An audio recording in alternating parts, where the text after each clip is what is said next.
One of my favorite things about the new DJI Mini 2 is the camera. It shoots in 4K 30 frames per second, and it's definitely a huge improvement compared to the original DJI Mavic Mini. So for today's video, I decided to do a little experiment and put it to a test against the DJI Mavic Air 2. I believe the camera is so good that many of you will have trouble identifying which camera is which. So I decided to do a little blind test. To make everything as fair as possible, I will shoot 4K 30 on both drones. I will shoot everything in auto, meaning that the ISO, the shutter speed, the white balance, they will be all set to auto, and the drones will decide for themselves which settings to use. And I also decided to use normal color profile on both drones instead of using the decent alike on the Mavic Air 2, just to make it equal on both devices. And with that being said, let's start the test. And let me know in the comments which one is which and which one you prefer.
So, did you manage to guess which one is which? I'm really curious to hear back from you.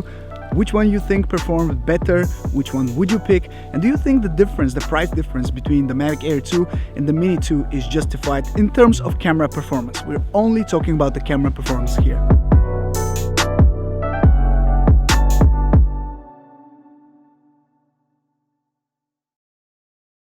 And there you guys have it. This is everything that I have for you today. Thank you so much for watching this little test. I hope you enjoyed it. If you did, please don't forget to drop a like, subscribe for more, and I'll catch you very, very soon in my next video.